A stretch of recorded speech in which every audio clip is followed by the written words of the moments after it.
मोदी सरकार के द्वारा की जा रही ये विच हंटिंग इतनी प्रिडिक्टेबल है कि सोनम वांगचुक जानते थे कभी भी कोई उटपटांग बहाना देकर उन्हें जेल डाला जा सकता है। जब चीन घुस आता है तो लद्दाख के लोग जान देकर रोकते हैं, मगर अगली बार वो आए तो हम उनको रास्ता दिखाएंगे, हम रोकेंगे नहीं। अरे बाप रे, इससे तो प्रूव हो जाता है कि ये तो चाइनीज एजेंट है। लेकिन सच बात क्या है, एक्चुअली में ये बात उन्होंने नहीं कही, ये आउट ऑफ कॉन्टेक्स्ट काट के क्लिप दिखा रहे हैं। यहाँ के एक फेमस कॉमेडियन हैं जिन्होंने कहा कि सरकार के पालतू ट्रोल्स इतने कामचोर हैं कि इस सब के अलावा इन्हें कुछ मिला ही नहीं सोनम वांगचुक को बदनाम करने के लिए, तो इन्होंने 3 इडियट्स मूवी पर ही आरोप लगाना शुरू कर दिया।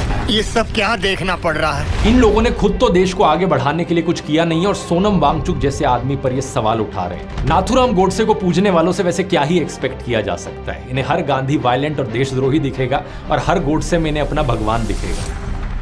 नमस्कार दोस्तों, 26 सितंबर 2025 दोपहर के करीब 12:30 बजे दर्जनों की संख्या में पुलिस ऑफिसर सोनम वांगचुक के घर में घुस जाते हैं। बिना किसी कोर्ट ऑर्डर के उनके घर की तलाशी ली जाती है और उनके फोन्स और इलेक्ट्रॉनिक डिवाइसेस को छीन लिया जाता है। इसके बाद उन्हें अरेस्ट करके सीधा एयरपोर्ट ले जाया जाता है। उनकी पत्नी इस वक्त घर पर मौजूद नहीं थी, वो इंस्टीट्यूट में काम कर रही थी। बाद में उन्हें एक फोन कॉल आती है एक इंस्पेक्टर से।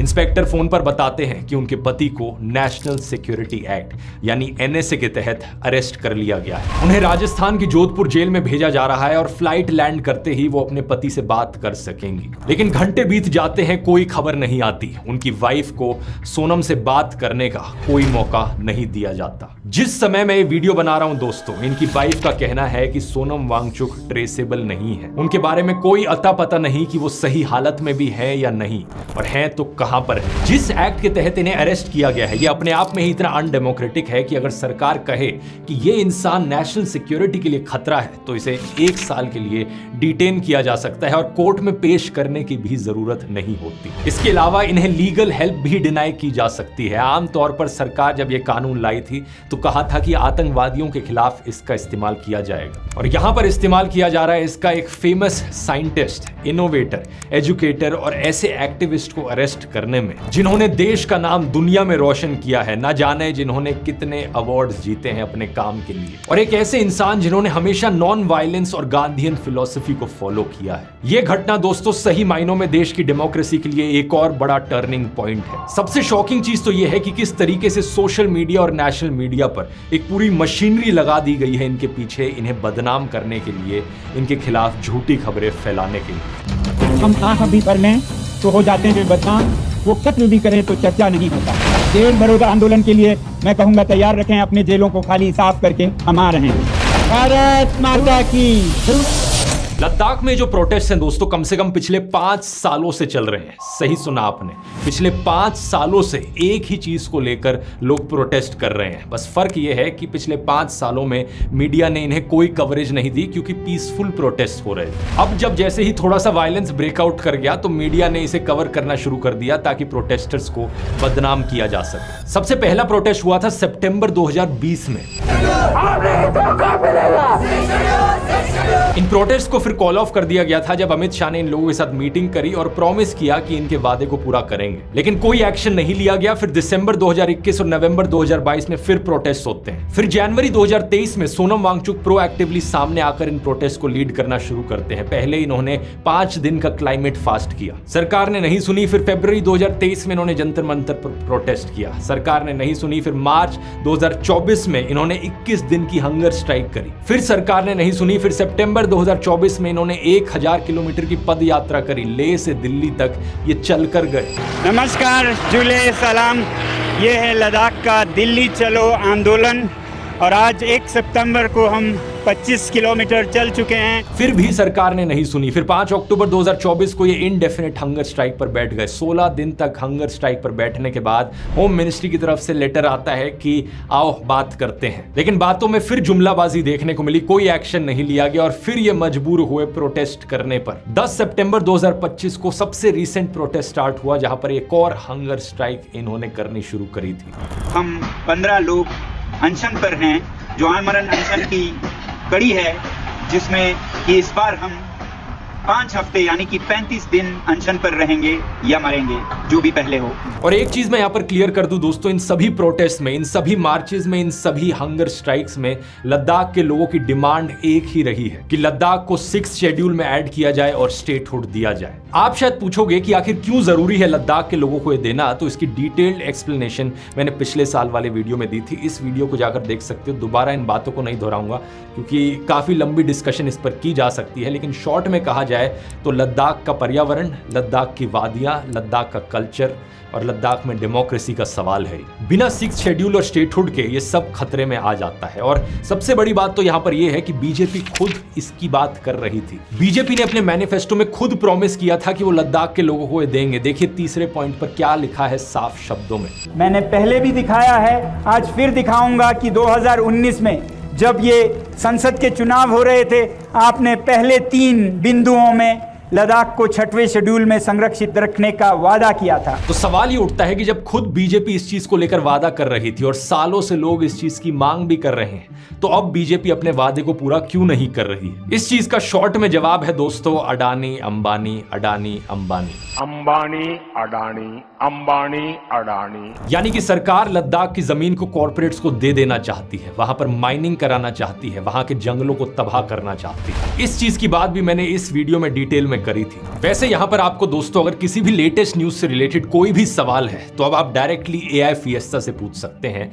क्योंकि AI फिएस्टा में अब वेब सर्च का फीचर आ गया है। AI फिएस्टा मेरा खुद का बनाया AI प्लेटफॉर्म है जहां पर आपको दुनिया के सारे टॉप AI मॉडल्स एक ही जगह पर मिलेंगे। ChatGPT, Gemini, Grok, DeepSeek, इन सब के प्रीमियम वर्जन्स, जिनको अगर आप अलग से लोगे तो इनकी कॉस्ट 10,000 रुपए पर मंथ से भी ज्यादा की पड़ेगी कंबाइंड। लेकिन AI फिएस्टा में सब आपको इसकी 1/10 कॉस्ट पर सिर्फ 999 रुपीज पर मंथ में मिलेंगे। यहाँ पर इमेज जनरेशन के लिए भी आपको ढेर सारे लेटेस्ट AI मॉडल्स मिलेंगे, जैसे कि गूगल का नैनो बनाना या ByteDance का Seedream 4.0। साथ ही AI फिएस्टा के हर एक सब्सक्रिप्शन के साथ आपको ये अल्टीमेट प्रॉम्प्ट बुक मिलेगी, जिसमें 3000 से भी ज्यादा प्रॉम्प्ट्स हैं, जिसकी वैल्यू अपने आप में ही 5000 रुपए की है, लेकिन ये आपको बिल्कुल फ्री ऑफ कॉस्ट मिलेगी। ये दुनिया का पहला प्लेटफॉर्म है जहां पर आप इतने सारे अलग अलग AI से साथ में चैट कर सकते हो। अगर आपने चेकआउट नहीं किया तो जरूर कीजिए, इसका लिंक आपको नीचे डिस्क्रिप्शन में मिल जाएगा, या फिर आप इस QR कोड को भी स्कैन कर सकते हैं। अब अपनी टाइमलाइन पर वापस आए तो 10 सितंबर से ही सोनम वांगचुक की हंगर स्ट्राइक पीसफुली चल रही थी, लेकिन सरकार ने इस पर कोई ध्यान नहीं दिया था। लेकिन फिर 23 सितंबर को हंगर स्ट्राइक कर रहे 2 लोगों की तबीयत खराब हो जाती है और उन्हें क्रिटिकल कंडीशन में अस्पताल में भर्ती कराया जाता है। ये वायलेंस ट्रिगर होने का सबसे इमीडिएट रीजन बन जाता है। इन लोगों की तबीयत खराब होने के बाद सैकड़ों लोग सड़कों पर उतर आते हैं।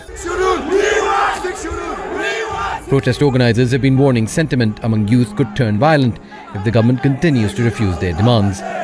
24 सितंबर को लेह में बंद ऑर्गेनाइज किया जाता है और यहाँ के मार्टियस ग्राउंड में भीड़ इकट्ठी हो जाती है। सालों से दबी लोगों की फ्रस्ट्रेशन और गुस्सा इस समय तक अपनी चरम सीमा पर पहुंच चुका था। यहाँ पर यह बात भी मेंशन करनी जरूरी है दोस्तों कि लद्दाख में बेरोजगारी की कितनी बुरी हालत है। जम्मू कश्मीर रिक्रूटमेंट बोर्ड से अलग होने के बाद यहाँ जॉब्स में भारी कमी देखी गई है। रिसेंट गवर्नमेंट सर्वे बताते हैं कि लद्दाख में 26.5% ग्रेजुएट्स बेरोजगार हैं, जो नेशनल एवरेज 13.4% का लगभग डबल है। ये बेरोजगारी का रेट देश में अंडमान निकोबार के बाद सबसे ज्यादा है। तो 24 सितंबर को जो ये भीड़ इकट्ठी हुई, यहाँ मौजूद लोगों के अंदर इन सारे अलग अलग कारणों की वजह से गुस्सा बहुत ज्यादा था। कुछ लोग सीधे तौर पर भड़क गए और पुलिस और प्रोटेस्टर्स के बीच में क्लैशेस देखने को मिले। कई गाड़ियों पर आग लगा दी जाती है और तोड़फोड़ भी देखने को मिलती है। लेह में बीजेपी के रीजनल हेडक्वार्टर्स और हिल काउंसिल ऑफिस पर आग लगा दी जाती है। पुलिस प्रोटेस्टर्स पर लाठीचार्ज करती है और आंसू गैस के गोले छोड़े जाते हैं। कुछ आई विटनेसेस के अनुसार यहाँ पर पुलिस सीधे तौर पर गोली भी चला देती है प्रोटेस्टर्स पर,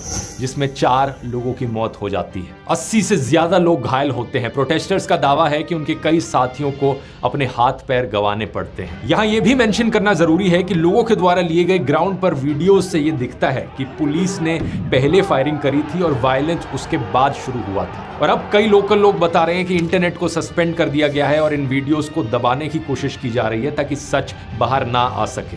सबसे शॉकिंग बात यह है कि मारे जाने वाले लोगों में से एक कारगिल वॉर के वेटरन भी थे, सेवांग थारचिन। इन्होंने कारगिल की वॉर में 3 महीने तक फ्रंट लाइन पर लड़ाई लड़ी थी। पाकिस्तानी इन्हें नहीं मार पाए, इन्हें मारा तो आखिर हमारे देश की खुद की फोर्सेज ने, मोदी सरकार द्वारा कंट्रोल की गई पुलिस ने। इनके पिता बताते हैं कि हमारे खून में है इंडियन आर्मी को ज्वाइन करना। ये खुद भी कारगिल वॉर के वेटरन रहे हैं और थारचिन के बच्चे भी एक आर्मी स्कूल में पढ़ते हैं, बड़े होकर आर्मी ज्वाइन करना चाहते हैं। लेकिन अब अपने बेटे को खोने के बाद इनके पिता सवाल करते हैं, क्या इस तरीके से हमारी सरकार हमारे पेट्रियट्स को ट्रीट करती है? इस बीच सोनम वांगचुक, जो गांधीयन तरीके से प्रोटेस्ट करते आए थे अभी तक, गांधी जी के स्टाइल में ही अपनी हंगर स्ट्राइक को खत्म करने का ऐलान करते हैं इस वायलेंस की घटना को देखकर। ठीक वैसे ही जैसे सन 1922 में महात्मा गांधी ने चौरी चौरा के इंसिडेंट के बाद नॉन कोऑपरेशन मूवमेंट को कॉल ऑफ कर दिया था। सोनम वांगचुक साफ शब्दों में वायलेंस को कंडेम करते हैं और साथ में यह भी कहते हैं कि मोदी सरकार ने युवाओं को नौकरी ना देकर और 5 बार उनके पीसफुल प्रोटेस्ट को नजरअंदाज करके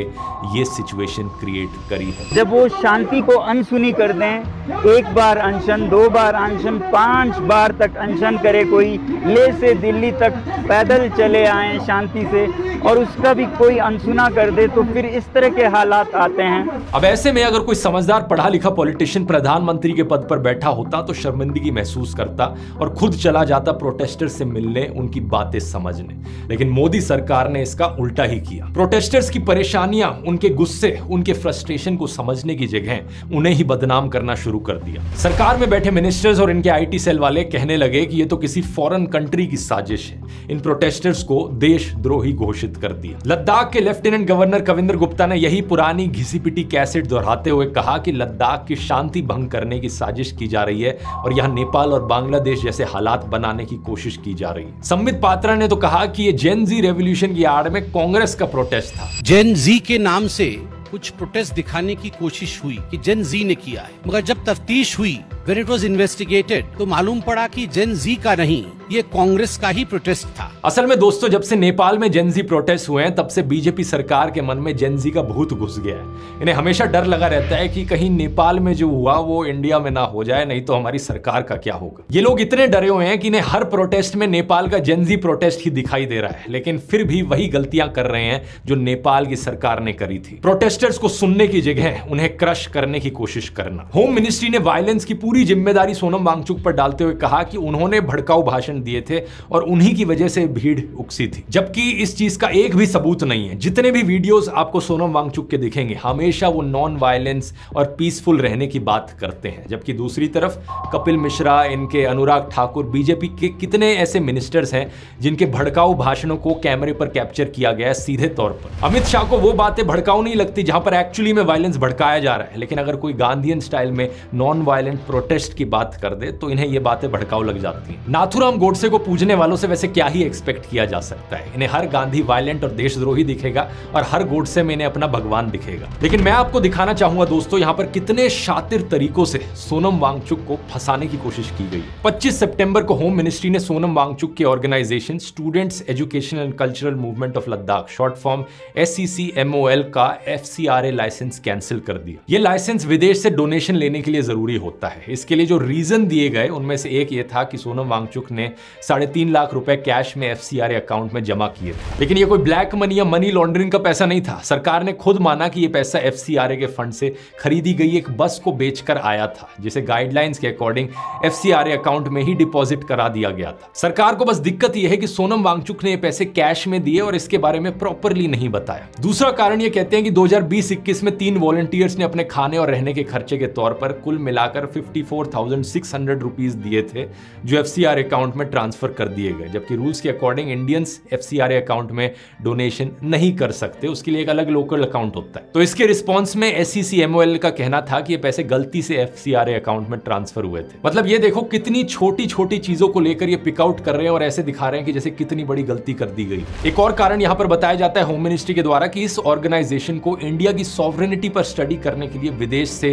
4.93 लाख रुपीस की फंडिंग मिली थी। अब इस फंडिंग की डिटेल्स को जरा आप देखो यहाँ पर क्या लिखा है। ये फंडिंग एक स्वीडन बेस्ड एनजीओ से आई है जो फूड सिक्योरिटी और सॉवरेनिटी समेत बाकी इश्यूज पर युवाओं में अवेयरनेस क्रिएट करने के लिए मिली थी। अब कोई बच्चा भी इसे देखकर बता सकता है कि यहाँ पर फूड सिक्योरिटी और फूड सॉवरेनिटी की बात की जा रही है, लेकिन हर जगह अपने खिलाफ साजिश देखने वाली सरकार को फूड सॉवरेनिटी में इंडिया की सॉवरेनिटी दिखी और सिर्फ इस बकवास पर इन्होंने सोनम वांगचुक को एंटी नेशनल घोषित किया। दूसरा हमला सरकार ने सोनम वांगचुक पर किया इन्हें इनकम टैक्स नोटिस भेजकर। अब बात यह है दोस्तों कि इनकम टैक्स एक्ट के सेक्शन 1026 के तहत लद्दाख की शेड्यूल्ड ट्राइब्स को इनकम टैक्स नहीं भरना होता। इस छूट के बावजूद देश के प्रति अपनी जिम्मेदारी फील करते हुए सोनम वांगचुक इनकम टैक्स भरते हैं और फिर भी उन्हें यह नोटिस आ रखा है। तीसरा हमला सरकार इन पर करती है सीबीआई छोड़कर, वही चीज जो ऑपोजिशन लीडर्स के खिलाफ भी करी जाती है। कुछ भी उटपटांग बहाना दे दो और कह दो कि भाई सीबीआई इन्वेस्टिगेट कर रही है, इसे बहुत ही सीरियस मैटर है, और क्योंकि सीबीआई का नाम आ जाता है तो लोगों को लगता है भाई कुछ तो सीरियस मैटर होगा। इस केस में कहा गया कि सीबीआई इन पर प्रोब कर रही है फॉरेन फंडिंग को लेकर और इनकी पाकिस्तान विजिट को लेकर, जिसकी आगे मैं बात करता हूं कितनी ही रिडिकुलस चीज है ये। लेकिन इससे पहले एक इंटरेस्टिंग चीज बताना चाहूंगा कि करीब 1 साल पहले सोनम वांगचुक को एक एनोनिमस लेटर मिला था जिसमें एग्जैक्टली यही चीजें लिखी गई थी कि अगर सरकार की नहीं सुनी, अपने प्रोटेस्ट बंद नहीं किए तो इस तरीके से उन पर ये आरोप लगाए जाएंगे। इस लेटर में कहा गया था कि सरकारी एजेंसीज ने उनके इंस्टीट्यूशन की बैंक अकाउंट डिटेल्स ले ली हैं, जैसे कि अरविंद केजरीवाल के केस में हुआ था, और फिर सीबीआई ने कोई भी फर्जी केस बनाकर जेल में डाल दिया। The bank account details for your institute has been taken by the anti-money laundering department recently from the bank. The same has happened in Mr. Kejriwal's case. Modi सरकार के द्वारा की जा रही है विच हंटिंग इतनी प्रिडिक्टेबल है कि सोनम वांगचुक जानते थे कभी भी कोई उटपटांग बहाना देकर उन्हें जेल डाला जा सकता है। जब वो चाहें हमें गिरफ्तार कर सकता है। मैं सोचता हूँ कि मेरे जेल में होना देश को ज्यादा जगाएगा मेरे बाहर होने से, क्योंकि देश नज़ारा देखेगा। जो आदमी देश विदेश से भारत के लिए मैग्सेसे से लेके रोलेक्स अवार्ड से लेके टीसीओ पुरस्कार लाता है, 8 तो यूनिवर्सिटीज के ऑनररी डॉक्टरेट्स लाता है, देश का नाम ऊंचा करता है, यहाँ के ज्ञान को निर्यात करता है और चीन जैसे देशों के खिलाफ बायकॉट चाइनीज प्रोडक्ट्स का मुहिम चलाता है, जो आगे ले जाके सरकार भी उसे आगे बढ़ाती है, उसी आदमी को हम आज ऐसे दोषों में जेल डाल रहे हैं। ये नज़ारा जब वो देखेंगे तब वो समझेंगे कि आज देश कैसे चल रहा है। अब दिलचस्प बात यह है कि एक तरफ सरकार की ये पालतू एजेंसीज अपनी विच हंटिंग करती हैं, लेकिन दूसरी तरफ बीजेपी आईटी सेल और इनका गोदी मीडिया काम करता है जनता को बहकाने का, क्योंकि सिर्फ विच हंटिंग करके काम नहीं बनेगा। दूसरी तरफ लोगों को भी तो ब्रेन वॉश करना है ना कि ये लोग आतंकवादी हैं, एंटी नेशनल है, इसलिए जो हम विच हंटिंग कर रहे हैं वो जस्टिफाइड है। इसी रीजन से इनका गोदी मीडिया और बीजेपी आईटी सेल लग जाता है कैरेक्टर असैसिनेशन के काम में। इसके लिए इनके कुछ लोग फर्जी खबरें फैलाने पर फोकस करते हैं, तो कुछ लोग edited out of context clips फैलाने पर फोकस करते हैं, तो दूसरी तरफ कुछ लोग सीधे तौर पर इन्हें एंटी नेशनल, चाइनीज एजेंट या आतंकवादी ही घोषित कर देते हैं। हर एक बीजेपी एफिलिएटेड ट्विटर अकाउंट या इंस्टाग्राम पेज पर आपने ऐसे ट्वीट्स देखे होंगे पिछले कुछ दिनों में जो सोनम वांगचुक को इन सारे कारणों की वजह से देशद्रोही कह रहे हैं। एक एक करके इस सब की एनालिसिस करते हैं। सबसे पहले मेरे ट्वीट के नीचे ही देखिए इन्होंने क्या चीज सबसे ज्यादा स्पैम करी है। एक एडिटेड क्लिप चलाकर सोनम वांगचुक पर आरोप लगाया है कि इन्होंने कहा था कि अगर चाइना इंडिया पर हमला करेगा तो वो चाइनीज आर्मी को रोकेंगे नहीं बल्कि रास्ता दिखाएंगे। जब चीन घुस आता है तो लद्दाख के लोग जान देकर रोकते हैं, मगर अब अगर भारत सरकार हमारे लिए कुछ नहीं कर रहा है तो अगली बार वो आए तो हम उनको रास्ता दिखाएंगे, हम रोकेंगे नहीं। हम जान क्यों दे जब हमारा कोई संरक्षण नहीं हो रहा है। अरे बाप रे, इससे तो प्रूव हो जाता है कि ये तो चाइनीज एजेंट है। लेकिन सच बात क्या है, एक्चुअली में ये बात उन्होंने नहीं कही, ये आउट ऑफ कॉन्टेक्स्ट काट के क्लिप दिखा रहे हैं। ये क्लिप सोनम वांगचुक के मार्च 2024 में किए गए अनशन से ली गई है। चीन को रास्ता दिखाने की बात सोनम वांगचुक ने नहीं कही बल्कि लद्दाख के कॉमेडियन ने बीजेपी पर सैटायर करते हुए कही थी, और इसके लिए पुलिस ने कॉमेडियन से पूछताछ भी करी थी। यहाँ के एक फेमस कॉमेडियन हैं जिन्होंने कहा कि जब चीन घुस आता है तो लद्दाख के लोग जान देकर रोकते हैं, मगर अब अगर भारत सरकार हमारे लिए कुछ नहीं कर रहा है तो अगली बार वो आए तो हम उनको रास्ता दिखाएंगे, हम रोकेंगे नहीं। हम जान क्यों दे जब हमारा कोई संरक्षण नहीं हो रहा है। और उसके बाद उन पर पुलिस की पूछताछ होने लगी, ये कैसे कहा है? एक्चुअली में अगर आप पूरे वीडियो को देखोगे तो सोनम वांगचुक एक देशभक्त की तरह वीडियो में सरकार को आगाह कर रहे हैं कि सरकार के उनकी ना सुनने के कारण लोगों में एलिनेशन बढ़ रहा है, जो भारत के लिए अच्छी बात नहीं है। उन्होंने उम्मीद जताई कि सरकार लोगों की मांगे पूरी करेगी और लद्दाख के लोग हमेशा की तरह सैनिकों की तरह भारत की रक्षा करते रहेंगे। मुझे उम्मीद है कि जो उन्होंने वादे किए हैं वो पूरा करेगी और लद्दाख के लोग हर बार की तरह भारत की रक्षा करते रहेंगे सैनिकों की तरह। जय हिंद, जय भारत। एडिटेड वीडियो में ये लास्ट वाली लाइन भी काट दी गई। दूसरा देखिए, एक ये नोटिस बहुत ज्यादा शेयर किया जा रहा है सोशल मीडिया पर बीजेपी की तरफ से। कहा जा रहा है कि 2007 में भी एक नोटिस कांग्रेस की सरकार ने दिया था सोनम वांगचुक को FCRA वायलेट करने के आरोप लगाए थे। इस नोटिस में लेह के डीएम सोनम वांगचुक पर FCRA वायलेशन करने के अलावा 200 कनाल जमीन पर कब्जा करने और चाइना में एंटी नेशनल कनेक्शंस होने का आरोप लगाते हैं। अब ये नोटिस तो सही है, लेकिन बीजेपी वालों ने इसका कॉन्टेक्स्ट नहीं बताया। 2007 में डीएम MK द्विवेदी लेह की सभी एनजीओस को परेशान कर रहे थे और उन्होंने कुछ एनजीओस को ब्लैकलिस्ट कर दिया था, जबकि उनके पास ऐसा करने की पावर भी नहीं थी। फिर एनजीओस ने उनके खिलाफ केस किया था और जब मामला बड़ा हुआ तो सोनम वांगचुक के खिलाफ ये नोटिस जारी किया गया। बाकी एनजीओस को भी ऐसे ही धमकी भरे नोटिस भेजे गए और इस विवाद के समय लेह हिल काउंसिल के इलेक्टेड हेड और CEO ने एक लेटर जारी करके कहा था कि SCC-MOL ने लद्दाख और लेह के सभी गांव में एडमिनिस्ट्रेशन की मदद की है। ये आरोप झूठे हैं। 2013 में कोर्ट ने सोनम वांगचुक को सभी आरोपों से बरी भी कर दिया था। ये बात आपको नहीं बताई गई इनके द्वारा। ऊपर से कॉमन सेंस वाली बात यह भी है कि अगर ये आरोप सही थे तो बीजेपी की सरकार ने 11 साल क्यों इंतजार किया सोनम वांगचुक पर एक्शन लेने से पहले? अभी प्रोटेस्ट के बाद ही उन्हें ये सारी चीजें याद क्यों आती हैं? तीसरा देखिए, कई सारे बड़े BJP influenced handles Sonam Wangchuk की बांग्लादेश के लीडर मोहम्मद यूनुस के साथ एक तस्वीर भी शेयर कर रहे हैं। ऐसे दिखा रहे हैं कि जैसे देखो बांग्लादेश में रेवोल्यूशन हुई, सोनम वांगचुक उनके लीडर के साथ यहाँ पक्का कुछ ना कुछ कनेक्शन है, फॉरेन फंडिंग है। लेकिन सच बात यह है, ये तस्वीर 5 साल पुरानी है, 2020 की है, जिसे खुद सोनम वांगचुक ने शेयर किया था। उस वक्त मोहम्मद यूनुस सिर्फ एक नोबेल लॉरिएट थे और उनका कोई भी पॉलिटिकल रोल नहीं था। इसी से ही रिलेटेड एक और आरोप जो सोनम पर लगाया जा रहा है कि उनका पाकिस्तान के साथ कनेक्शन है, क्योंकि वो फरवरी 2025 में पाकिस्तान गए थे। अब ये बात सच है कि वो पाकिस्तान गए थे, लेकिन किस कारण से गए थे? एक ग्लोबल क्लाइमेट कॉन्फ्रेंस अटेंड करने गए थे। ये डॉन मीडिया का ब्रीथ पाकिस्तान इनिशिएटिव था और यहां पर बातचीत सिर्फ क्लाइमेट चेंज से रिलेटेड हो रही थी। अगर ये किसी खुफिया काम से पाकिस्तान गए होते तो क्या इतने ओपनली और ऑनेस्टली इस चीज को शेयर करते? Hi friends, I'm here in Islamabad attending the climate change conference Breathe Pakistan organized by Dawn Media in Pakistan. ऊपर से इस पाकिस्तान के इवेंट में इन्होंने प्रधानमंत्री मोदी की तारीफ भी करी थी क्लाइमेट चेंज से रिलेटेड। ये देखिए जरा। While many world leaders are now denying climate change even, I'm happy that Prime Minister Modi has not only taken many initiatives but also launched a special mission called Mission Life. तो बड़ी ही obvious सी बात है, Pakistan visit के पीछे इकलौता मुद्दा था climate change. यहाँ पर सरकार के पालतू ट्रोल्स इतने कामचोर हैं कि इस सब के अलावा इन्हें कुछ मिला ही नहीं सोनम वांगचुक को बदनाम करने के लिए, तो इन्होंने 3 इडियट्स मूवी पर ही आरोप लगाना शुरू कर दिया। क्या बात कर रहे हैं? इस ट्वीट को देखिए। कहा जा रहा है कि 3 इडियट्स मूवी जो 2009 में रिलीज हुई वो सोनम वांगचुक को लॉन्च करने का एक PR अटेम्प्ट थी। मतलब यूपीए सरकार के अंदर 2009 में एक फिल्म बनाई गई ताकि 16 साल बाद जाकर सोनम वांगचुक को मोदी सरकार पर अटैक करने के लिए इस्तेमाल किया जा सके। कोई लॉजिक है इस बात का?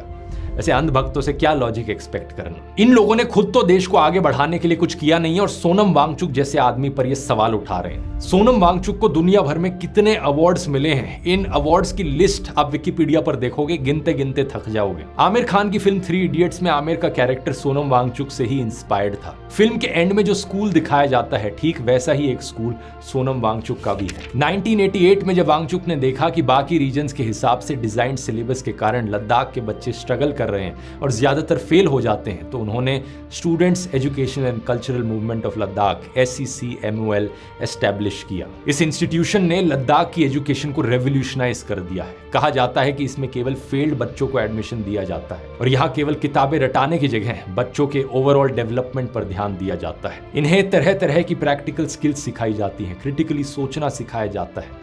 धीरे धीरे जो बच्चे पहले स्कूल में फेल हो रहे थे वो अपनी और लद्दाख के लोगों की प्रॉब्लम्स को सॉल्व करने के लिए अलग अलग इनोवेटिव टेक्नोलॉजीज डेवलप करने लगते हैं। SCCMOL का पूरा कैंपस सोलर एनर्जी से चलता है और इको फ्रेंडली है। दोस्तों, अक्सर कहा जाता है कि एक अकेला इंसान क्या कर सकता है, लेकिन एक अकेले सोनम वांगचुक द्वारा शुरू की गई इस एजुकेशन रेवोल्यूशन के चलते साल 1996 में लद्दाख के 95% बच्चे जो बोर्ड एग्जाम्स में फेल हुए थे, यही नंबर 2024 में सिर्फ 25% तक रह गया है। सोनम वांगचुक खुद एक इंजीनियर भी हैं और कई सारी ऐसी चीजें इनोवेट कर चुके हैं जो देश के बहुत काम की हैं। लद्दाख में रैपिड अर्बनाइजेशन और क्लाइमेट चेंज ने वाटर सप्लाई को बहुत इंपैक्ट किया है। ग्लेशियर्स तेजी से पिघल रहे हैं, वाटर सोर्सेज सूख रहे हैं और साल में केवल 100 मिलीमीटर की बारिश होती है। इसके कारण खेती के लिए पानी नहीं होता। जब सोनम वांगचुक ने यह होते हुए देखा तो उन्होंने आइस स्टूपा टेक्निक को डेवलप किया।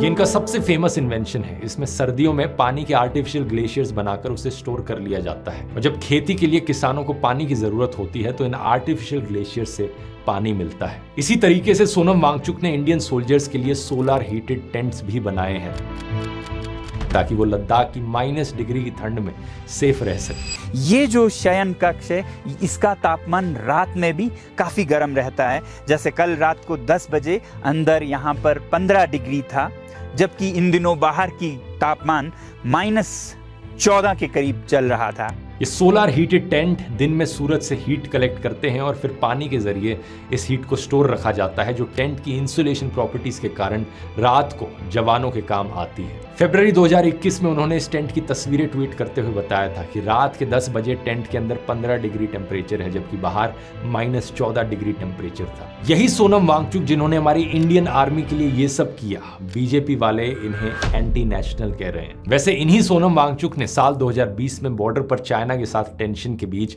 बॉयकॉट चाइना की कैंपेन चलाई थी। इन्होंने नारा दिया था, सेना देगी बुलेट से जवाब, हम देंगे वॉलेट से जवाब। और अब कुछ बीजेपी के ही लोग इन्हें चाइनीज एजेंट कह रहे हैं। सोच सकते हो कितने बड़े बेवकूफ हैं ये लोग। सच बात तो यह है दोस्तों कि सोनम वांगचुक एक सच्चे देशभक्त हैं जिन्होंने इस देश को अपना खून पसीना दिया है। अगर वो चाहते तो अपने इनोवेशंस के चलते आज किसी दूसरे देश में अरबपति बन के बैठे होते, लेकिन उन्होंने पैसे के ऊपर अपने देश को चुना। जब 2019 में आर्टिकल 370 हटाया गया था तो उन्होंने खुद प्रधानमंत्री मोदी को थैंक यू किया था। तब वो इस बीजेपी इकोसिस्टम के डार्लिंग बन गए थे, लेकिन अब जैसे ही उन्होंने अपने लोगों की बात की, अपने दिमाग से बात की, तो सोनम वांगचुक एंटी नेशनल हो गए। ये किसी भी देश के लिए बड़े शर्म की बात है कि एक ऐसे इंसान को आज जेल में डाल दिया गया है, वो भी बिना किसी सबूत और बिना किसी दोष के। क्या ऐसा किसी डेमोक्रेटिक कंट्री में कभी हो सकता है? मैं आपसे पूछना चाहूंगा और मैं रिक्वेस्ट करना चाहूंगा देश के सुप्रीम कोर्ट से, प्लीज इस तरीके से देश में लोकतंत्र का मजाक मत बनने दें। सोनम वांगचुक को जल्दी से जल्दी रिहा कर दें। सरकार से मैं कहना चाहूंगा कि अगर अभी भी कोई शर्म बची है तो लद्दाख के लोगों के साथ बात करो और जो वादा उन्हें किया था उसे पूरा करो। 6 शेड्यूल में लद्दाख को ऐड करो। और आप लोगों से मैं रिक्वेस्ट करना चाहूंगा दोस्तों, अपनी आवाज उठाइए, सोशल मीडिया पर पोस्ट कीजिए, ट्वीट कीजिए, इंस्टाग्राम पर वीडियोस डालिए, साफ शब्दों में कहिए, आई सपोर्ट सोनम वांगचुक। इस बहरी सरकार के कान खोलने जरूरी हैं। पिछले कई सालों से एक नया ट्रेंड बनता जा रहा है, चाहे किसान आंदोलन हो या स्टूडेंट्स का प्रोटेस्ट हो। हर पीसफुल प्रोटेस्ट को ये लोग बदनाम करते हैं, लोगों की सुनी नहीं जाती। कभी किसानों को खालिस्तानी बोलते हैं, कभी मुसलमानों को आतंकवादी, तो कभी छात्रों पर पुलिस की लाठियां बरसा देते हैं। ये वही सारी गलतियां कर रहे हैं जो बाकी देशों के डिक्टेटर्स ने करी थी। इन्हें एहसास दिलाना जरूरी है कि जरा इतिहास की किताब पढ़कर देख लो, उन डिक्टेटर्स का बाद में जाकर क्या हाल हुआ था, जरा जान लो इसके बारे में। और AI फिएस्टा को चेकआउट करना मत भूलना। 5000 रुपए worth prompt book free of cost मिलेगी। इसका लिंक नीचे डिस्क्रिप्शन में मिल जाएगा। वैसे लद्दाख की सिचुएशन को और गहराई से जरूर समझिए इस वीडियो को देखकर, क्योंकि इसमें मैंने डिटेल में एक्सप्लेन किया है कि 6 शेड्यूल के क्या मायने हैं एग्जैक्टली। यहां क्लिक करके देख सकते हैं। बहुत बहुत धन्यवाद और जय हिंद।